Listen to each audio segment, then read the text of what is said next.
Suzuki crossover mengalami keluhan overhead. Ini sedang dilakukan untuk pemasangan silinder headnya. Kita coba lihat. Untuk Mas Ferdi ini kok bisa overhead itu kenapa ya Mas? Ya kita juga tahu sendiri kan pengertian overhead gimana. Jadi kemarin tuh penyebab dari mobil ini terjadinya overhead itu karena ini. Jadi di sini tuh ada pipa yang Kita lihat dulu yang mana? Pipa ini tuh kemarin sebelum diganti. Ini pipa apa Mas? Ini pipa yang dari radiator Mas. Jadi kan kemarin yang sebelah sini tuh keropos dia. Nah, keroposnya di sini tuh kesalahan dari pengguna mobil itu malah disiler Mas, bukan diganti.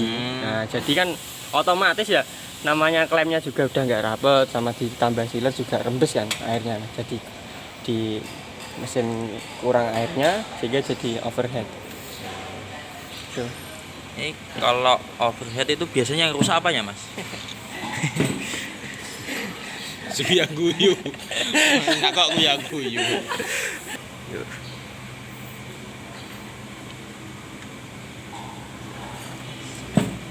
Mas. Mobil ini kok bisa tahu overhead itu dari mananya Mas? Jadi kemarin tuh kita memastikan oleh pengguna mobil kan mobil ini overhead atau enggaknya itu kita kemarin awal-awal kita cek olinya dulu Mas. Dari kita ke lubang stick oli itu kok olinya warnanya beda kayak kecampur air gitu. Akhirnya kita tap di kalternya. Kita tap ya bener berarti udah kecampur air gitu. Dan langsung di diagnosis ya udah overhead lah akhirnya. Loh, oli kok bisa nyampur air tuh biasanya airnya dari mana Mas? Dari radiator Mas. Oh, ada jalur lain yang masuk ya, gitu? Mungkin karena apa? Jadi kemarin itu bengkok kan. Oh, bengkok. Bahasa sini ya molet Mas. Oh ya, molet. Jadi dia masuk ke ruang bagasinya, bercampur ke air jadi masuk ke kalter juga. Oke. Jadi penyebab mobil ini bisa overhead itu karena ada kerusakan dari pipa untuk jalur pendinginnya. Ini sudah diganti. Yang bekas ada. Kita lihat dulu yang bekas. Kita lihat untuk yang pipanya. Oh, ini pipa yang kemarin diganti. Kemarin itu kesalahan dari pemilik mobil. Ini cuma dilem. Padahal kan ini sudah keropos. Dan airnya pada saat jalan itu lepas. Seperti bocor. Akhirnya untuk air radiatornya habis. Sehingga menyebabkan untuk silinder headnya itu molet. Kita lihat untuk packingnya. Packing silinder headnya ini. Oh, ini masih asli. Ya, kita coba tanya. Ini kan silinder headnya sudah dipapas. Otomatis kan kalau pakai yang asli biasanya terlalu tipis. Itu solusinya gimana Mas? Ya kita kemarin sudah kasih tahu untuk ya, si pengguna mobil ini bahwa kalau kita ganti perpak yang aslinya itu mungkin akan terlalu tipis. Kita pakai perpak ini Mas. NCK. Ini agak tebal berarti ya? Agak tebal, jadinya kita ya mau nggak mau kita ganti yang ini. Oke, siap. Ada komponen lain yang rusak Mas? Untuk komponen lain itu sampai kena di klepnya Mas. Klepnya?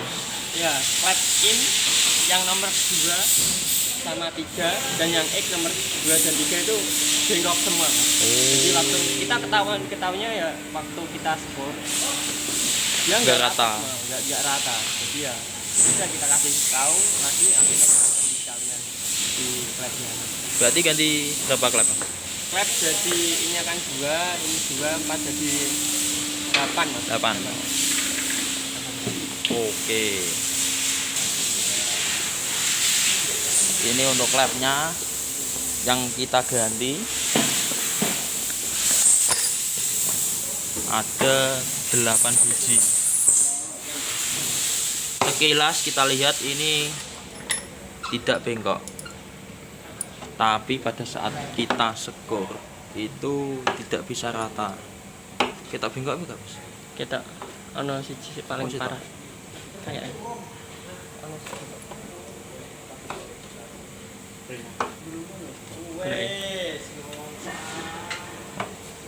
Gak kelihatan. ya. Kita jejak kabeh kok. Iya. Ya kayaknya nggak bengkok, tapi pas kita lakukan pemasangan itu nggak bisa rapet. Paksa kita lakukan penggantian.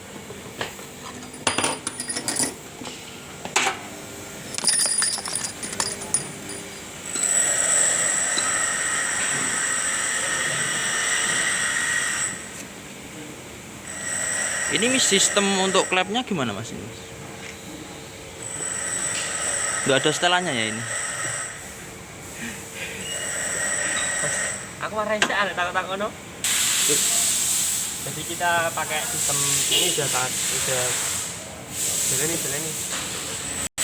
Yuk. Jadi ini pakai sistem tapet. Jadi kalau ini longgar dia memang harus ganti Iya. Satu ini berarti. satu ini sistemnya. Wah, berarti ya kalau cuma kotak satu harus bongkar semua ya, Mas? Betul. Kotak itu apa, Mas? Kotak itu Kotak itu lucu. kayak spelling gitu. Spellingnya banyak. Itu kotak. Siapa?